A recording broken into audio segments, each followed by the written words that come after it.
बिहार में युवा वोटर काफ़ी महत्वपूर्ण भूमिका में थे और युवा और रोजगार ये दोनों एक तरह से एक दूसरे के सप्लीमेंट है, कम्प्लीमेंट है, मतलब पूरक शब्द है। ऐसे में एक तरफ 10 लाख सरकारी नौकरी, दूसरी तरफ 19 लाख रोजगार। तो युवाओं ने किस पे भरोसा किया? तो इस वक्त हमारे साथ अभिषेक भारद्वाज है, आईटी प्रोफेशनल है, पुणे में काम करते हैं और स्पेशली बिहार चुनाव में वोटिंग करने के लिए वो बिहार आए। युवा है, रोजगार की बात है, पॉलिटिकली अवेयर है, तो मुझे लगा कि इनसे बातचीत करनी चाहिए, जानना चाहिए कि जो इस वक्त तमाम एग्जिट पोल को धत्ता बताते हुए रिजल्ट आए उसको ये कैसे देखते हैं। और सवाल बेसिकली यही है कि एक युवा होने के नाते जो रोजगार मुद्दा बना, आपको क्या लगा कि 10 लाख पर लोगों ने भरोसा किया या 19 लाख पे? मुझे लगता है कहीं ना कहीं 10 लाख का जो पलड़ा है वो बिहार चुनाव में इस बार भारी रहा है। अगर आप देखिए तो तेजस्वी एक युवा नेता है और जिस तरह से, जिस कॉन्फिडेंस से वो अपने मंच से, जिस तरह की उन्होंने बातें कही, जिस तरह की भीड़ आई, हमने भी इसके काफ़ी कवरेज किए फाइनल पोस्ट पे कि कैसे युवा एक इमर्जिंग यूथ नेता की तरह बिहार में आए हैं, क्योंकि अब एक बहुत ज़्यादा फ्रेश फेस है जिससे लोग कनेक्ट भी कर रहे हैं। अगर आरजेडी की बात हम करें तो मुझे लगता है कहीं ना कहीं जिस तरह के रुझान आ रहे हैं, मेरा पर्सनली ये मानना है कि कहीं ना कहीं जो 10 लाख रोजगार का मुद्दा रहा है वो 19 लाख की जो रोजगार है उसके ऊपर भारी। लेकिन जो है अंतिम परिणाम जो है वो तो उनके पक्ष में जाता नहीं दिख रहा। तो सवाल ये है कि उन्होंने परसेप्शन की लड़ाई भले जीत ली वो रोजगार के मुद्दे पर, लेकिन जो वोट की लड़ाई थी वो तो भाजपा जीत गई। अभी कुछ कह नहीं सकते हैं कि जीत गई, और हमें एक बात को एक फैक्टर है जिसको पॉइंट में रखना चाहिए। जो पिछला इलेक्शन हुआ था उसमें राष्ट्रीय जनता दल, कांग्रेस, जदयू के साथ इलेक्शन में आई थी, और अभी आप जो समीकरण देखें वो डिफरेंट है, जदयू बीजेपी के साथ है। बिल्कुल।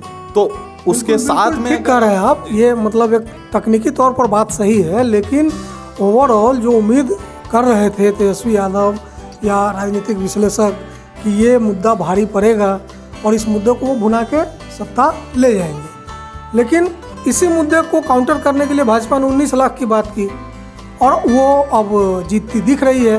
तो मेरा सवाल फिर यही है आपसे कि एक युवा होने के नाते, मान लीजिए ठीक है आपने इंडिविजुअली उसको ठीक माना भी, लेकिन ओवरऑल युवाओं ने किस पर भरोसा किया? मतलब एक युवा तेजस्वी पे की बात पे या एक ओल्ड मैन की बात पे?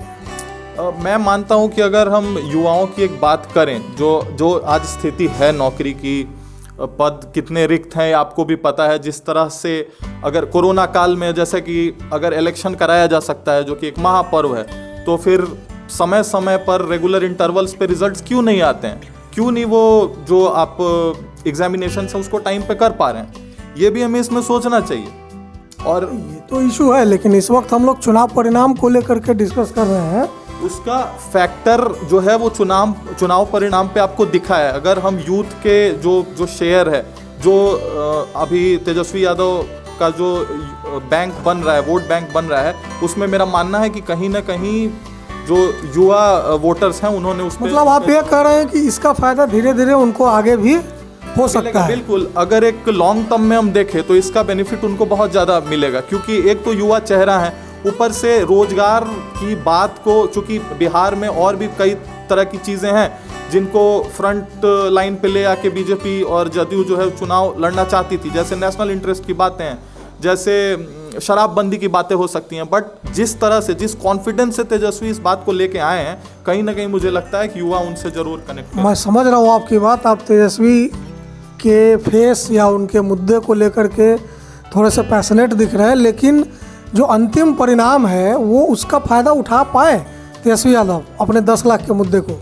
मुझे लगता है कि अगर एक neck to neck competition BJP को दे रहे हैं तो कहीं ना कहीं उसमें इस फैक्टर का भी एक जरूर रोल है, क्योंकि मैं जो बात कर रहा हूँ वो अपने पैशन या उसकी बात नहीं है या युवाओं की बात नहीं है। बात ये है कि अभी पॉलिटिकल जो धरातल है उस पर क्या हो रहा है।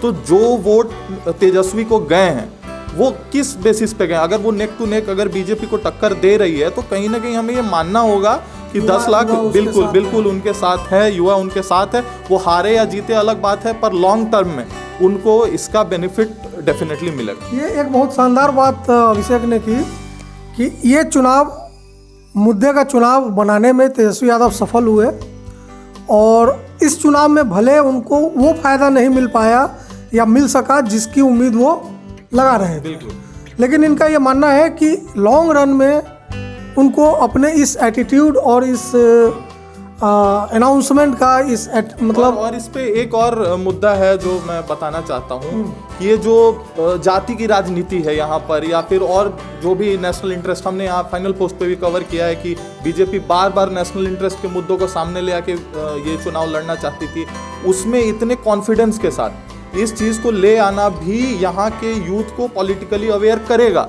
आगे आने वाले टाइम में ये मुद्दा बनेगा, क्योंकि अभी तक ये मुद्दा रहा ही नहीं है। अगर आप पिछले बाकी चुनाव को देखें तो ये तो हर कोई अपने मैनिफेस्टो में लिखता है, पर एक्चुअली में क्या हुआ, कितने इंडस्ट्री खुले, क्या हुआ 15 साल में जो आप सुशासन की सरकार का बात कर रहे हैं। आपको क्या लगता है कि अब चूंकि ये मुद्दा बन गया, सभी पार्टियों को इस मुद्दे पे आना पड़ा, चुनाव लड़ना पड़ा, तो अब जो भी सरकार बनेगी, नई सरकार, वो इन मुद्दों पे काम करेगी या करना चाहिए? मतलब क्या लगता है कि रोजगार जो एक इशू था उसको सॉर्ट आउट किया जाएगा बिहार में?